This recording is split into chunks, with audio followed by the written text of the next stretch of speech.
Bonjour à toutes et à tous, bienvenue à notre tout premier salon digital à distance consacré au bien vivre chez soi.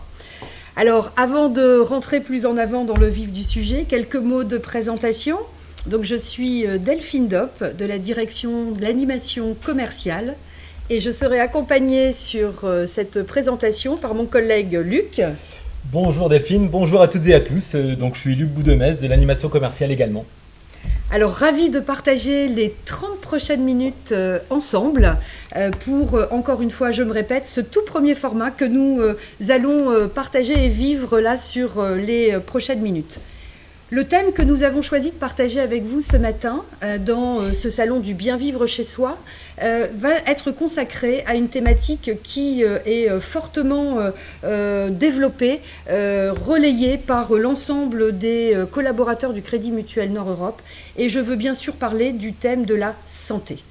Effectivement, comment se protéger en toutes circonstances chez soi sur cette thématique de santé que nous avons choisi avec Luc de venir vous exposer ce matin. Ce sujet est fortement lié effectivement à des sujets en lien avec malheureusement aujourd'hui sujet qui était venu se renforcer par rapport au contexte sanitaire et de la crise sanitaire, et donc il nous paraissait important de le partager. Après 60 ans, il est vrai que les dépenses de santé sont de plus en plus fortes et importantes. Pourquoi ces dépenses de santé sont fortes et importantes ? Effectivement, c'est parce que après 60 ans, c'est pas qu'on est plus en mauvaise santé, mais c'est que effectivement, on a besoin de peut-être aller plus en prévention, faire plus en plus de résultats d'examens qui vont nécessiter des meilleures couvertures. Aussi, pour ce faire, voici 4 thématiques que nous allons vous proposer ce matin de partager ensemble. La première thématique que nous vous proposons, elle va être consacrée à la protection de vous-même au quotidien. Et on va regarder avec Luc les différents outils, conseils, moyens que nous avons pour effectivement travailler à cette protection. Deuxième thématique que nous allons parcourir ensemble, elle sera consacrée, elle, à tout ce qui va être anticipation et comment se prémunir des accidents, on va dire, de la vie courante. Troisième thématique, nous allons bien sûr, après avoir parlé de la protection de soi, aborder avec vous des sujets qui seront en lien à une protection plus large et qui va toucher nos proches, notre famille, et de pouvoir regarder effectivement quel type de solutions nous pouvons mettre en œuvre pour les mettre à l'abri. Et enfin, dernière thématique, on sera là aussi sur une sensibilisation à comment se prémunir avec l'allongement de la vie, le rallonge de l'espérance de vie, effectivement sur le fait que nous pourrions pouvoir, à un moment donné, être exposés à une perte d'autonomie et tomber un peu dans la dépendance. Voilà les sujets. Alors ce sont des sujets très joyeux, et un cinquième aurait pu s'inviter, c'est la préparation de ses obsèques. Mais bon, malgré le fait que ce sont des sujets qui sont, on le voit, pas tous toujours très joyeux, il n'empêche qu'au Crédit Mutuel Nord-Europe, on se fait fort de mettre l'accent dessus pour mettre à l'abri au maximum nos assurés, nos clients. On parle d'assurance de personnes, de prévoyance, on entend différents thèmes. On prend souvent le temps de bien assurer sa voiture, de bien assurer sa maison, et l'assurance de ses plus proches, que c'est ce qui est le plus précieux au monde, on passe des fois à côté. Donc là, l'objectif, c'est de vous présenter en quelques minutes les différentes solutions qu'on a, et je vous propose de commencer sans tarder. Alors, première thématique, effectivement, lorsqu'on parle de protection, alors peut-être avant de rentrer, Luc, dans les différents éléments, peut-être des grands rappels de principes. C'est quoi la protection de la personne ? Oui. Alors, la protection de la personne, est notamment au quotidien. Alors, avant de rentrer dans ce qu'est une complémentaire santé, moi j'ai quelques conseils à donner. Et c'est des conseils qu'on va donner régulièrement à nos assurés. Alors, lesquels sont-ils ? Déjà, la cotisation ne fait pas tout. Alors, c'est vrai que c'est quelque chose qu'on voit forcément, c'est ce qui est prélevé de mon compte, donc je vais regarder. Mais la cotisation ne fait pas tout. Les garanties non plus. Quand je vais comparer un tableau de garantie, si je suis assuré chez tel assureur ou au Crédit Mutuel, le simple fait de regarder des comparatifs, 100%, 200%, 300%, on s'y perd. Et ce sont des garanties qui ne me concernent pas forcément. Donc le conseil qu'on donne vraiment, c'est de regarder effectivement l'étendue des garanties qui me concernent. Quelles sont mes habitudes, alors, entre guillemets, de consommation médicale, pour dire de trouver le contrat qui est le plus adapté à ma situation. L'objectif, c'est de faire aussi une étude personnalisée avec mon conseiller, parce que en fonction de mes besoins, en fonction des besoins de mon conjoint, de ma conjointe, de mes enfants si j'en ai encore à charge, eh bien, je vais adapter mon contrat. Donc vraiment, avant d'aller dans le comparatif prix de cotisation, c'est qu'est-ce que je consomme au niveau médical, quels sont mes besoins, quelles sont mes attentes, et à ce moment-là, j'irai dans les contrats. Très clair, très bien. Alors, tu me demandais en gros ce qu'était une assurance, une complémentaire santé. Ben, on sait que la Sécu, quand je parle de Sécu, j'y englobe la MSA ou d'autres régimes obligatoires, une complémentaire santé, comme son nom l'indique, vient en complément de ce que la Sécu va donner. Mais on le sait, depuis quelques années, la Sécu se désengage. J'ai en tête notamment l'homéopathie depuis le 1er janvier 2021. La Sécu ne rembourse plus l'homéopathie du tout. Elle remboursait à 15%, c'est terminé. Donc, petit à petit, les complémentaires santé sont amenés à intervenir de façon beaucoup plus importante. Et c'est nécessaire, c'est important de pouvoir avoir le moins à mettre de sa poche quand je vais chez le médecin ou changer de lunettes ou faire des dépenses. Très clair. Alors, complémentaire, tu viens de nous en parler un petit peu. On a dans ce thème qui est très vaste de la santé aussi d'autres terminologies. On a entendu parler récemment du 100% santé. Est-ce que tu peux nous en donner un petit peu plus d'éléments ? Le 100% santé, en fait, c'est une mesure gouvernementale qui a été sortie, qui a été mise en place en 2020. On sait que les Français, parmi les Français, il y a encore des personnes qui sont sous-assurées en complémentaire et qui n'ont pas la possibilité d'aller changer régulièrement de lunettes alors qu'elles en ont besoin, ou d'aller faire des soins dentaires ou mettre des prothèses dentaires parce que ce sont des soins onéreux. Un soin qui est encore plus onéreux, c'est tout ce qui est aide auditive. On sait que ce sont des frais très importants et donc au niveau du gouvernement, ils ont décidé en accord et en commun accord, en partenariat avec les mutuelles, avec tous les grands assureurs, de mettre en place le 100% santé. La particularité, c'est que pour en bénéficier, il faut bénéficier d'une complémentaire santé. Je ne peux pas accéder au 100% santé si je n'ai pas, de complémentaire tout simplement. 3 postes, c'est, je le répète, l'optique, les aides auditives, les prothèses dentaires. Ça s'est développé, les aides auditives sont montées en puissance en 2021 et on a un panier quand même qui permet d'avoir accès, forcément pas avec les plus belles des lunettes, pas avec les plus beaux des appareils auditifs, mais ça permet d'avoir vraiment de pouvoir subvenir à des besoins immédiats. D'autres éléments, Luc? Alors, complémentaire santé, j'ai bien compris le 100% santé. Est-ce que si je souscris une complémentaire santé, je suis pratiquement à 100% garantie d'avoir des remboursements par rapport à tous mes dépenses en fait, médicales? Alors, c'est ce que je disais tout à l'heure en préambule. Quand je souscris une complémentaire santé, moi, l'objectif, quand on reçoit un assuré ou un futur assuré, c'est de répondre au plus près de ses besoins. Pour ça, on dispose d'un contrat qui dispose d'une très grande souplesse, qu'on commercialise depuis 2018. Alors, on fait de l'assurance depuis 1997 au niveau de la santé, mais on revoit régulièrement nos contrats pour être en phase avec les évolutions de consommation médicale ou les évolutions de la société. Depuis 2 ans, on a un contrat qu'on a mis en place, ça s'appelle le contrat santé, il n'y a pas de petit nom farfelu. Ce contrat propose 37 possibilités de couverture. Alors 37 possibilités de couverture, un exemple. Tu as une attente particulière sur les lunettes. Tu dis, moi, c'est important, je mets l'accent sur les lunettes, je veux avoir un contrat qui est performant, je veux avoir des prises en charge maximales et je veux mettre l'accent là-dessus. Par contre, en soins courants ou en soins habituels, voire en hospitalisation, je n'ai pas de dépenses particulières et au niveau dentaire, tout va bien. Eh bien, on va pouvoir te trouver un contrat, te mettre en place un contrat qui va permettre d'adapter le contrat en fonction de tes attentes. D'accord ? Inversement, quelqu'un dirait, moi les lunettes tout va bien, les dents tout va bien, par contre, je commence à avoir des petits soucis et je vais voir des spécialistes, ils me demandent des dépassements d'honoraires, je vais être amené à être hospitalisé, eh bien on va mettre l'accent sur la partie hospitalisation. D'accord ? À côté de ça, on sait aussi que dans les contrats, tout n'est pas forcément pris en charge. Et on n'a pas souhaité au Crédit Mutuel tout mettre dans nos contrats.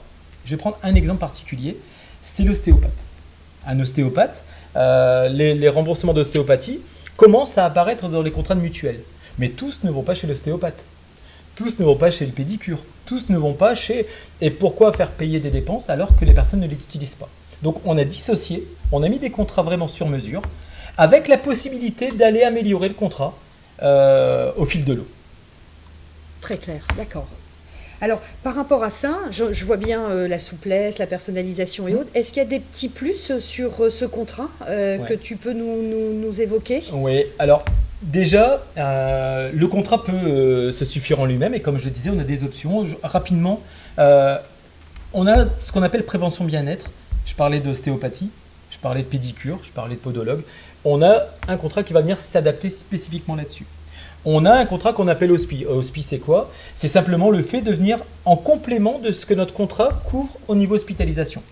Alors les chambres particulières sont prises dans nos contrats, par contre, les dépenses annexes ne le sont pas forcément. À ce moment-là, ça va me verser des montants dessus. Et on a la surcomplémentaire. Alors on se dit, mais pourquoi une surcomplémentaire? C'est quoi? Qu'est-ce que c'est que ce truc? C'est dans deux cas, c'est important. Le premier cas, ce sont pour les personnes qui sont peut-être encore en activité. L'employeur est obligé de mettre à disposition de ses salariés des contrats d'assurance, des contrats mutuels. Bien souvent, comme c'est lui qui paye la cotisation, ou une grosse partie, il va plutôt avoir tendance à souscrire des contrats avec des garanties de base assez basses. Et donc, ça peut provoquer un reste à charge important. Si j'ai des besoins spécifiques au niveau de lunettes, dentaires ou autres, je vais pouvoir venir compléter mon contrat avec une surcomplémentaire. Je reprends l'exemple des lunettes tout à l'heure. Le contrat, j'ai pas de besoin spécifique en hospitalisation, consultation ou autre. Lunettes, je change régulièrement et moi je veux des lunettes Gucci, des lunettes avec vraiment une monture parce que je fais beaucoup attention à mon apparence extérieure. Donc je vais pouvoir, en plus de mon contrat santé, souscrire une surcomplémentaire qui va venir compléter la prise en charge de mes lunettes. Donc ce sont 3 petits contrats satellites. On n'est pas là pour faire en sorte de tout vendre, ce n'est pas l'objectif.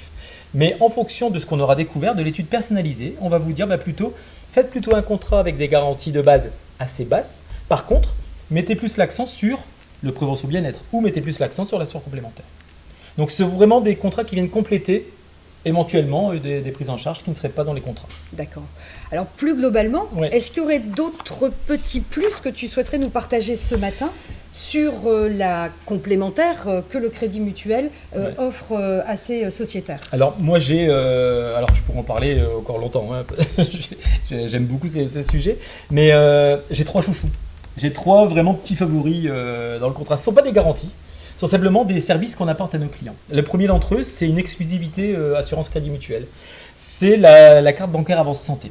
La carte bancaire avance santé, c'est quoi? Ça vient remplacer le tiers payant. Ça veut dire que c'est une carte bancaire à proprement parler, hein. Je vais à la pharmacie, je vais chez l'opticien, je dois régler mes dépenses, je donne ma carte vitale qui va permettre de passer avec la Sécu et je paye la dépense avec ma carte bancaire avance santé. Le paiement n'est pas débité du compte tout le temps que la Sécu n'a pas remboursé et que la mutuelle n'a pas remboursé. Une fois que ces 2 éléments viennent sur mon compte, on me débite le montant. Ça veut dire que c'est une opération transparente, neutre. Alors on voit les opérations sur le compte, mais il n'y a pas de débit avant crédit sur le compte. Donc c'est vraiment un système très performant et que je sois à Dunkerque, Marseille, Menton ou Brest, je vais pouvoir l'utiliser si j'ai des dépenses de santé.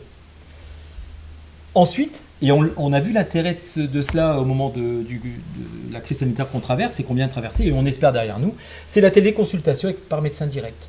On a vu pas mal de téléconsultations parce qu'on n'allait pas chez le médecin, on ne voulait pas se déplacer. On l'a intégré dans nos contrats et c'est d'office, ça ne coûte rien pour nos clients. Dans la mesure où ils sont assurés en santé chez nous, ils ont directement accès à la téléconsultation. Ça permet quoi? Ça me permet, si j'arrive un week-end et que j'ai oublié de renouveler une ordonnance par exemple, de pouvoir me retourner vers cette structure et pouvoir demander en dépannage ce renouvellement. Ça me permet aussi, si j'ai un doute, je suis en week-end et j'ai un enfant, mon conjoint, ma conjointe qui a des poussées de boutons, je me demande ce que c'est, je suis un peu stressé, de me mettre en relation avec eux, je me fais rappeler et ils vont me poser des questions et me conseiller de ce qu'il faut faire. Donc c'est vraiment un service très important et qu'on met à disposition, je le dis, gratuitement de nos clients. Et enfin, je reviens ici, c'est l'appli mobile. J'en suis fan. Pourquoi? Alors j'en rajoute peut-être un petit peu, mais à peine. Dans la mesure où j'ai mon appli mobile Crédit Mutuel et que je suis assuré en santé, mais c'est vrai en auto, en habitation, je vais pouvoir faire des demandes de remboursement via mon appli. Je vais chez l'ostéopathe, je prends la photo de la facture, je l'envoie par mon appli, le lendemain je suis crédité sur mon compte. Si j'ai besoin d'avoir un devis pour un changement de prothèse dentaire, eh bien, je vais pouvoir envoyer la demande de devis aux structures. J'aurai le retour de prise en charge dans les jours qui suivent. Donc vraiment, des services qui sont très, très, très appréciés par nos assurés et qu'on développe un maximum. Très bien. Moi, je suis une convaincue. Tes chouchous, effectivement, sur ces 3 points, c'est vraiment le plus de la complémentaire santé du Crédit Mutuel. Ouais. Alors, là, on est sur la protection, on va dire, des problématiques de santé, mais intuitu personnel, de la personne, aussi de son conjoint, de la famille. Plus globalement, est-ce que tu nous donnerais d'autres conseils pour s'assurer que nous bénéficions d'une protection, comme le thème de la conférence le dit, en toutes circonstances? Quel autre type de conseils tu nous donnerais pour peut-être nous prémunir de certains autres risques que des risques de santé? Alors, il y a un risque qui est peut-être sous-estimé, dont on ne parle pas suffisamment, ce sont les accidents de la vie courante. Alors, qu'est-ce qu'on entend par là? Ce sont tous les petits accidents de la vie courante. C'est les accidents d'ordre domestique. Je suis tombé d'une échelle. Je me suis fait une entaille. Alors, ça va de la petite entaille au fait d'avoir le doigt sectionné. Alors là, on n'est pas dans les cas joyeux, mais ce sont des choses qui arrivent. Qui n'a pas vu un jour quelqu'un monter sur une échelle pour couper ses haies, sans protection, avec l'échelle qui bascule. Faut savoir que par an, c'est 5 millions de personnes qui ont recours aux urgences, tous les ans.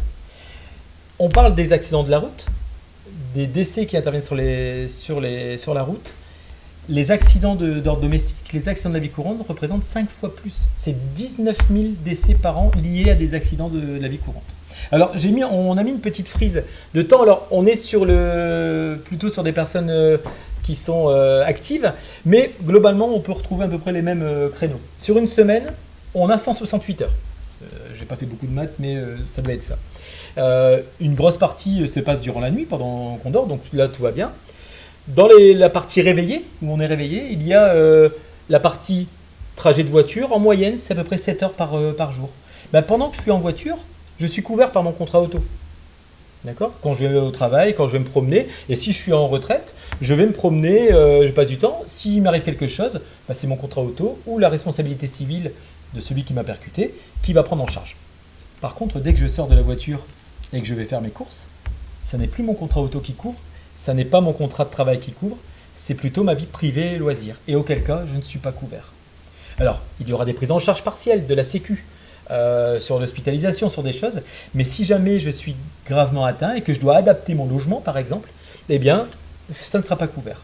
On a mis en place au Crédit Mutuel un contrat qui s'appelle AAV, Assurance des accidents de la vie courante, et qui va permettre de pallier à ces dépenses, alors par le versement d'un petit capital en fonction du degré d'invalidité, qui va mettre à disposition des assistances, qui va prendre en charge les préjudices moraux, esthétiques, psychologiques, si j'ai des adaptations à faire dans mon logement, bref.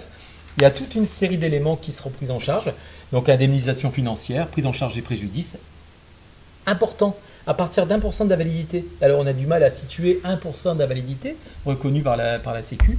On ne va pas tomber dans le graveleux à donner quelques exemples, mais quelqu'un qui se sectionnerait un doigt ou qui fait une grave chute de ski ou de vélo et qui doit faire de la kiné pendant très longtemps et qui a des séquelles un peu sur un genou par exemple, eh bien le contrat pourra intervenir. Bien sûr en fonction de sa situation personnelle, d'un tas d'éléments. Mais on va pouvoir intervenir. C'est pour moi, pour mon conjoint, pour ma conjointe. Alors, ça reprend les chutes, les brûlures, les coupures, intoxication, agression, bref, ça prend un tas d'éléments. Et c'est important de l'avoir en tête. Ça ne va pas empêcher l'accident, mais ça va m'aider et mes proches en cas d'accident. Alors là, on voit au travers des minutes que nous partageons ensemble, où tu étends effectivement le cercle de protection que l'on peut mettre en place pour sa santé, pour se prémunir des accidents malheureusement de la vie courante qui peuvent m'arriver, mais qui peuvent aussi arriver à mon conjoint. Est-ce qu'il y aurait d'autres étendues encore et d'autres sujets sur lesquels tu pourrais nous sensibiliser pour, encore une fois, être certain que mes proches sont à l'abri d'accidents qui pourraient être encore plus graves et survenir et peut-être aller jusqu'à ma disparition en termes de décès ou d'accidents de risque là, de classique de la vie. Ouais. Alors justement, tu parlais de décès, il y a ce qu'on appelle les assurances décès. Alors, ce sont des assurances qui ont eu parfois mauvaise presse, On parlait d'assurance mixte, décès ou assurance vie, ça mélangeait. Aujourd'hui, on a les assurances décès pures, alors qui peuvent couvrir l'invalidité aussi, l'incapacité de travail pour les personnes qui sont en activité professionnelle, la rente éducation pour les enfants de ces personnes qui sont en activité professionnelle, mais qui ne concernent forcément pas tout le monde. Il y a des âges limites, hein, en caisse on pourra vous donner tout ça, mais qui pour autant sont importantes. Et si on n'est plus concerné, peut-être que nos enfants, qui ont eux-mêmes des enfants, peuvent être concernés. Donc c'est toujours important de pouvoir y accéder. Alors l'assurance décès, c'est important pourquoi ? C'est important parce que si on est un couple et que l'un des deux vient à décéder, il y a forcément une partie des revenus qui ne rentre plus dans le foyer. Pour autant, on a toujours des dépenses qui sont toujours d'actualité. L'électricité, l'eau, les dépenses courantes, les impôts fonciers par exemple, ou d'autres impôts qui font que le conjoint survivant peut être à mal financièrement. Alors il peut y avoir de l'épargne, et je vais puiser dans l'épargne, mais au plus on puise dans l'épargne, eh bien au moins on en a, et c'est peau de chagrin. Je vais toucher moins d'intérêt, je vais avoir moins de revenus, et finalement je peux être financièrement en difficulté. Ça peut mettre aussi à l'abri les proches, les enfants par exemple. C'est important dans le cadre peut-être des fois de succession. J'ai un actif immobilier important, j'ai 10 appartements, 15 appartements, bon, j'aimerais bien, hein, j'avoue, mais bon. J'ai 10, 15 appartements, et dans ma succession, eh bien, on va transmettre les appartements aux enfants. Je suis seul, j'ai plus de conjoint-conjointe, je viens à décéder. Mes enfants, s'ils ont une profession, s'ils ont des revenus suffisants qui leur permettent de payer les droits de succession, tant mieux.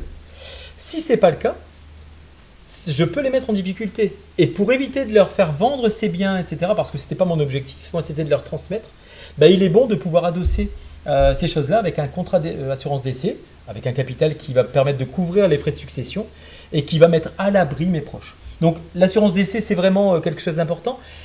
C'est très personnel, il y a vraiment des études personnalisées à effectuer. Et là, le bon conseil, c'est d'aller voir son conseiller pour vraiment avoir l'étude la plus proche. Et ça s'appelle accès ou plan prévoyance chez nous, mais c'est vraiment très important d'y penser. Alors c'est vrai que là dans la présentation on est passé encore une fois sur un peu la gradation et les différents sujets et thématiques que l'on doit effectivement penser, anticiper, partager avec ses proches pour encore une fois mettre les meilleures solutions en place par rapport à ses propres situations. On a parlé tout de suite là, et tu nous as bien expliqué, donc l'assurance décès avec accès au plan prévoyance. Ouais. Peut-être un autre sujet aussi qui, encore une fois, avec le rallongement de la vie, de l'espérance de vie qui est une excellente chose, on a parfois aussi à anticiper peut-être une perte d'autonomie qui pourrait nous rendre un peu plus dépendants. Alors c'est bien sûr quand les sujets arrivent à une thématique forte à vivre pour soi, mais qui peuvent parfois aussi venir handicaper les proches et impacter la vie de toute la famille. Quels seraient là aussi, Luc, même question, un petit peu tes conseils à nous donner sur ce sujet ? Alors effectivement, la perte d'autonomie, la dépendance des personnes, alors on a tendance à parler de dépendance des personnes âgées. Oui, mais pas que. On peut devenir dépendant à 35, 40, 45, 50 ans suite à un accident ou un AVC ou un accident de la route. Et donc, il n'y a pas d'âge pour ça. On peut être dépendant malheureusement, quel que soit l'âge. Ça a été un sujet d'actualité, alors je ne vais pas faire de politique politicienne, mais au moment de l'investiture de Nicolas Sarkozy, et c'est devenu la 5e branche de la sécurité sociale cette année, depuis début 2021. C'est la protection des personnes dépendantes. Alors ça se met en route, pour l'instant tout n'est pas en place. C'est important de se prémunir de ça, mais pas seulement pour la personne qui devient dépendante, mais aussi pour les personnes qui aident, pour ce qu'on appelle les aidants. Tout le monde sait, tout le monde a connaissance, connaît quelqu'un dans son entourage proche, un peu plus éloigné, des personnes qui ont perdu une partie ou toute leur autonomie de mouvement. Faut savoir qu'on est dépendant, alors c'est pas nous qui le décidons, il y a des classements par les organismes, par la Sécu et d'autres organismes des personnes, c'est des groupes iso-ressources, 1, 2, 3, je rentre pas dans les détails, mais en fonction du degré de dépendance, il y a des aides qui existent, c'est l'APA. C'est l'aide personnalisée. Et donc, j'ai 2 solutions quand je deviens dépendant. Soit je reste au domicile et je vais avoir besoin d'avoir recours à des soins particuliers, à des aides ménagères, à des soins médicaux importants. Et je vais devoir équiper mon logement, forcément. Soit je suis placé dans une structure spécialisée qui peut me permettre d'accueillir les personnes qui sont en situation de dépendance totale ou partielle. Dans les 2 cas, il y a des frais. Une personne qui reste à domicile, globalement, on va tourner, alors il n'y a pas de moyenne, mais on est entre 1500 et 1800, 1900 euros de coûts par mois. Si la retraite suffit et que l'aide suffit, tant mieux. Si ce n'est pas le cas, et c'est malheureusement souvent pas le cas, soit on puise dans l'épargne s'il y en a, ou alors on se reporte sur les enfants pour qu'ils payent dès lors qu'ils sont solvables. Il y a ensuite le placement en structure spécialisée, mais là le coût est différent, hein. On est plus sur du 2002, 2005, 2800 euros par mois. Et là pareil, on fait le même calcul, soit les aides suffisent avec la pension de retraite, l'épargne, mais pareil que tout à l'heure, dès lors qu'on va puiser sur l'épargne, on en aura moins et finalement à un moment donné on va se retrouver en situation délicate. Donc le contrat qu'on propose nous, c'est Plan Autonomie, c'est un contrat qu'on met en place depuis très longtemps. C'est quoi ? C'est l'occasion de percevoir, moyennant cotisation, une rente mensuelle qui n'évolue pas selon l'âge. Elle évolue selon le coût de la vie, mais elle n'évolue pas selon l'âge. Il y a un capital qui est versé pour aménager le logement, tout de suite, si jamais il y a une dépendance qui se fait de façon imprévue, c'est arrivé suite à un accident par exemple, et des prestations d'assistance. L'assistance, j'insiste dessus, parce que l'assistance va venir en aide à la personne dépendante, mais surtout à l'aidant. On sait que les personnes aidantes, c'est du temps passé, c'est de la fatigue, c'est des démarches à effectuer. Et donc là, l'assistance va permettre de conseiller au mieux, d'apporter les aides les plus significatives aux aidants. Donc un contrat qui est vraiment bien pensé.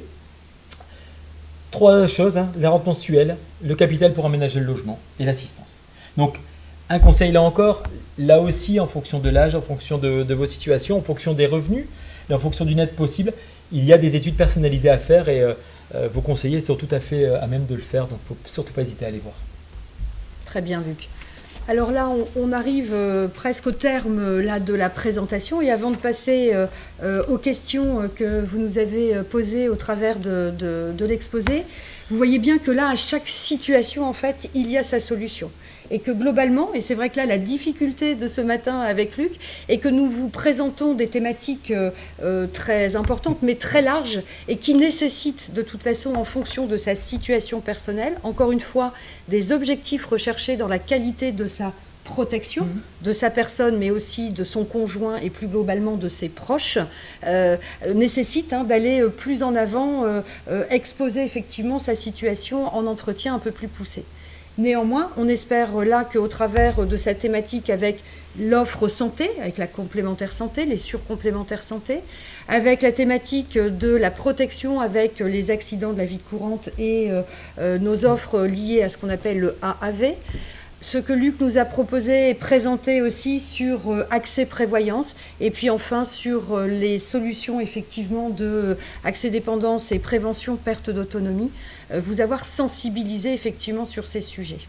Alors, avant de passer à la question, et je pense que Luc va répondre sur la question d'avance santé que nous avons eue, il est vrai que nous sommes au mois de juin et que vous faire cette conférence à distance depuis votre salon au mois de juin sans vous faire référence qu'actuellement au sein du groupe Crédit Mutuel sur la santé, il y a différentes offres qui sont actives avec des mois gratuits pour toute autre souscription, aurait été une omission de notre part de ne pas le souligner.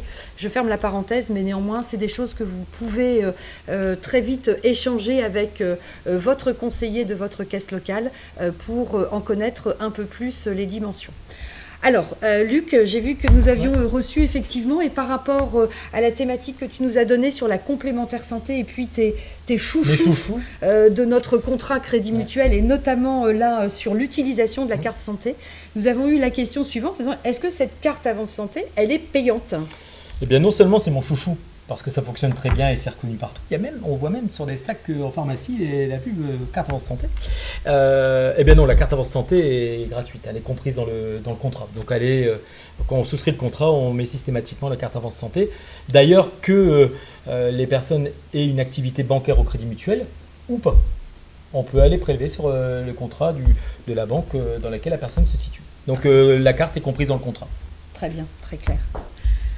Alors voilà, si pas d'autres questions arrivent, on avait aussi objectif avec Luc, vraiment de respecter le timing et de pouvoir vous libérer entre guillemets juste avant l'heure fatidique du déjeuner midi qui va bientôt sonner.